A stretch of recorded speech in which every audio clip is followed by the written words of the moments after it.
Entrevista Venevisión. Lunes Constitucional.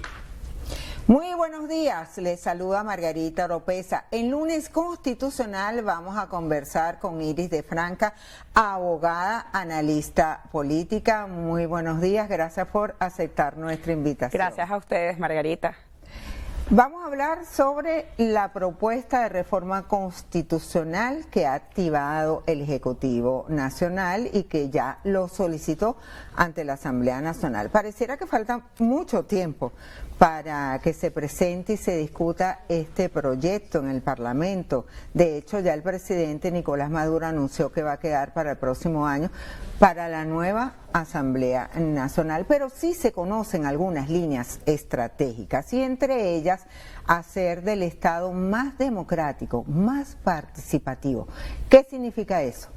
Bueno, en términos jurídicos yo creo que no hay un Estado más participativo que el que consagra nuestra Constitución del 99, con un método de elección de un voto directo, universal y secreto, además con un sistema automatizado como el que tenemos consagrado en nuestra Ley Orgánica de Procesos Electorales.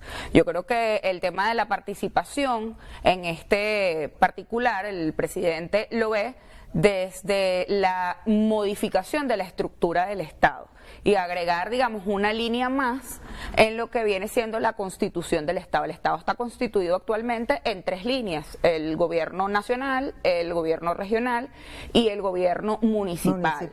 Él asume, digamos, la participación de las comunidades o de lo que ellos vienen haciendo con las convocatorias a estas elecciones populares que hacen para aprobar proyectos sobre la participación de las comunas, etcétera. Ellos asumen esto como una estructura más del Estado y asumen además que si incorporan esta estructura más del Estado va a haber mayor participación ciudadana.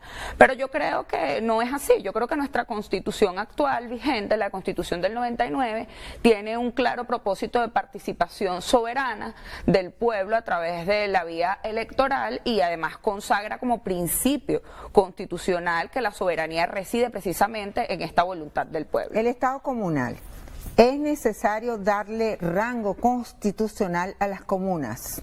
No, yo creo que no. Las comunas actualmente funcionan como un organismo, digamos, ejecutivo e incluso legislativo a nivel comunitario, ¿no? Reciben, por medio de estas elecciones que se hacen, donde se aprueban algunos proyectos, la gente vota por esos proyectos y reciben un dinero para ejecutar esos proyectos. Lo reciben, lo administran ellos mismos y ellos mismos hacen contraloría de ese recurso económico que los poderes ejecutivos regionales terminan direccionando a los proyectos seleccionados. Entonces yo creo que a través de ese mecanismo participativo que ya se ha establecido por vía, digamos, ejecutiva, no es necesario darle un rango constitucional. Además, puede ser peligroso darle un rango constitucional. Porque se le restarían competencias a las gobernaciones, claro, a las alcaldías y a las gobernaciones. Puede ser peligroso porque puedes tener que restarle competencias a los gobiernos municipales y regionales para dárselos a las comunas.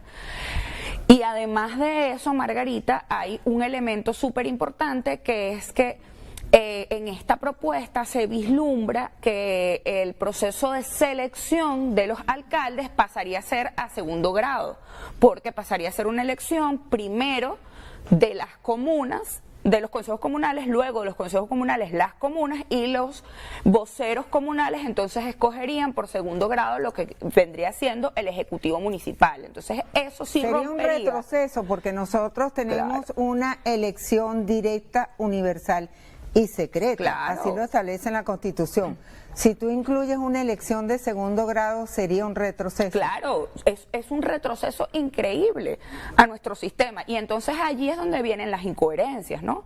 Porque si tú estás hablando de que es una reforma que lo que viene a garantizar es precisamente mayor participación ciudadana, aquí estás retrocediendo en lo que tiene que ver con la voluntad del pueblo, ¿no? La voluntad del pueblo hoy escoge alcaldes, gobernadores y todos los cargos cargos que están consagrados de elección popular de forma directa. De forma directa, con su voto. Aquí estaríamos asumiendo que los voceros de las comunas tienen la potestad para opinar o hablar por el resto de los ciudadanos. Hablando de elecciones, el presidente de la República anunció el 25 de mayo que en la próxima legislatura va a introducir dentro de la reforma constitucional reformas electorales. ¿Cuáles serían esas reformas? Ya hablamos de la elección de segundo grado, pero ¿qué otro articulado podría introducirse allí?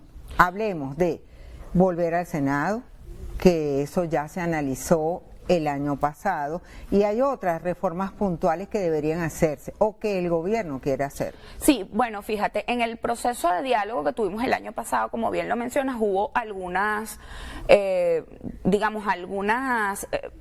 visualizaciones de por dónde iban las propuestas de la reforma constitucional en torno a la reestructuración del Estado. Ellos planteaban la posibilidad de volver a la bicameralidad, que es una propuesta que tuvo además el consenso de otros factores políticos dentro de la mesa de negociación, pero también planteaban el aumento del número de rectores del Consejo Nacional Electoral y planteaban algunas reestructuraciones en cuanto al sistema. De hecho, se llegó a plantear en esa mesa de negociación la necesidad de, en la reforma constitucional, incluir un artículo que derogue el artículo que prohíbe lo que es el financiamiento público a los partidos políticos. Esa fue una solicitud que hizo la bancada opositora y que no generó rechazo en la bancada del oficialismo en aquel momento, y está entre una de las propuestas a estudiar para incluir en esta reforma constitucional. Eliminar la reelección indefinida sí tiene rechazo por parte del Ejecutivo Nacional. Así es, ha sido una propuesta de la oposición, pero el Ejecutivo Nacional no quiere eliminar la reelección indefinida. En mi particular opinión, Margarita, y lo he dicho en otros espacios, la reelección indefinida se ha convertido en un problema más que en una solución. Es una de las principales causas de la inestabilidad política y la crisis política que se ha generado en nuestro país, y me parece muy importante que se pueda estudiar la posibilidad de al menos volver a lo que era el esquema preconstitucional, que era el esquema de doble periodo, de reelegirse solo por 2 periodos ¿Y la más. doble vuelta? Para eso la no se ha elección planteado, presidencial eso no se ha planteado. No se ha planteado.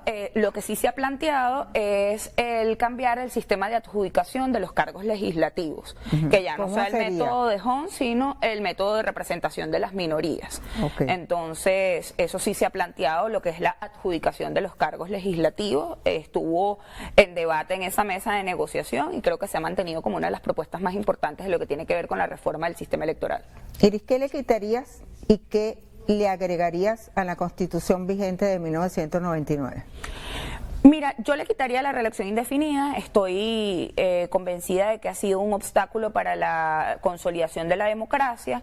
Creo que es importante. Establecería también alguna disminución de competencias en el Ejecutivo, o por lo menos que el Ejecutivo tuviese que consultar más cosas con el órgano legislativo. Creo que en la Constitución del 99 se le da mucha amplitud a lo que es el Poder Ejecutivo. Creo que dejaría más claro en la Constitución, lo desarrollaría más lo que tiene que ver con la separación atenuada de poderes, la separación de nuestros 5 poderes, para evitar lo que nos ocurre el día de hoy, que es la falta de independencia y de autonomía de estos poderes. Y creo que le agregaría cosas en materia de derechos ciudadanos y de derechos humanos. Por ejemplo, hay una reforma importante que hay que hacer en materia de derechos, que es el reconocimiento a las familias independientemente de su composición, y es un cambio en la Constitución que hay que hacer de 2 palabras, o sea, decir, bueno, el Estado protegerá todas las familias, sin decir las familias que están compuestas por un hombre y por una mujer. Creo que eso es importante. ¿El voto militar lo dejarías igual? Yo tengo mis reservas con el tema de la participación política de las Fuerzas Armadas Nacionales en elecciones, ¿no? Yo creo que eso, si en algún momento se planteó como un avance, en este momento yo creo que también se ha incorporado a la crisis actual del país. Entonces yo retrocedería al formato anterior a la Constitución del 99, que era bueno que las Fuerzas Armadas o los componentes de las Fuerzas Armadas Nacional no tenían la participación política, no eran deliberantes, sino que pues eran unos garantes de la voluntad del soberano, que al final es el ciudadano. ¿Estarías de acuerdo en incluir un articulado referente a las migraciones? Yo creo que es importante hablar de las migraciones en ambos sentidos, ¿no? En el tema constitucional, fíjate, nosotros somos un Estado, Margarita, y eso es importante que la gente lo sepa, como pocos estados que garantizan los derechos de los ciudadanos connacionales en el país, pero también de los extranjeros. A ningún extranjero, por ejemplo, en este país, esté legal o no esté legal, se le niega el derecho a la salud. Si va a una clínica o va a un hospital, es atendido, por poner un ejemplo, o incluso a la educación, incluso al trabajo. Y eso, en el caso del trabajo, sí establecen una permisología por medio del SAIME, pero eso es importante decirlo, porque es un Estado muy garantista, es un Estado que incluso asume a los extranjeros como propios, y por eso es que a la gente le gusta tanto Venezuela, por eso es que la gente viene tanto a Venezuela, pero eso también constituye un gasto público importante. Entonces yo creo que eso hay que regularlo, sobre todo lo que tiene que ver con los procedimientos de las personas que ingresan al país y cómo se legalizan para que puedan tener derecho a todas estas cosas. Pero también hay que hablar sobre los venezolanos fuera de Venezuela, cómo salen de Venezuela, las circunstancias en las que salen de Venezuela y las circunstancias muchas veces en las que regresan.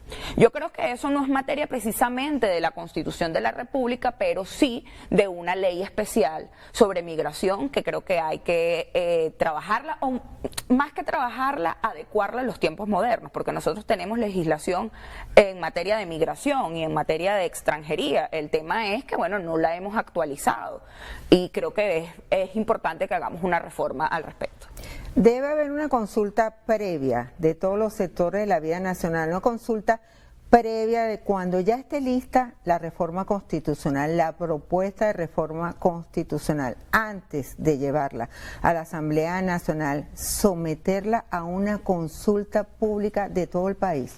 Fíjate, Margarita, la reforma constitucional tiene un procedimiento ya establecido. Una vez que la reforma o que la propuesta de reforma esté lista, debe ser entregada al Consejo Nacional Electoral, y tiene la potestad de llamar en los siguientes 30 días a una consulta, que es lo que nosotros llamamos un referéndum aprobatorio, para que la gente apruebe o no la propuesta constitucional. Pero la presentó ante la Asamblea Nacional, ese es el mecanismo, primera discusión. Exacto, primera discusión, segunda discusión, sanción y se lleva a la consulta, al referéndum. Al Consejo Nacional Electoral. Sin embargo, yo creo que estamos hablando, Margarita, del cambio del pacto social que ha regido los últimos 26 años de nuestro país. No estamos hablando de cualquier cosa. Muchos actores políticos hemos pedido en los últimos años que se requiere un nuevo pacto social, que se requiere unos nuevos acuerdos para que el Estado avance. Creo que esta es una oportunidad, pero es una oportunidad para el debate, no para las imposiciones de una propuesta por parte del gobierno. Y como es una oportunidad para el debate, yo considero que el debate debe abrirse desde ya. Los diputados y diputadas que fueron electos, los diputados y diputadas que están hoy en la Asamblea Nacional deben empezar a conectarse con los movimientos sociales, con los docentes, con las mujeres, con las personas con discapacidad, y empezar a recoger, incluso de los profesionales del derecho, de los juristas, de los constitucionalistas de este país, empezar a recoger cuáles son los puntos que deberían ser modificados, que puede fortalecerse y que debe irse de ese proceso constitucional para llegar al 5 de enero con una propuesta, o digamos una contrapropuesta a la propuesta que ya por supuesto tiene el gobierno lista. Bueno, muchísimas gracias por estar aquí, por aceptar nuestra invitación en Lunes Constitucional. Nos acompañó Iris de Franca, abogada, analista política. Ustedes, amigos, continúen con más de Noticias Venevisión. Muy buenos días.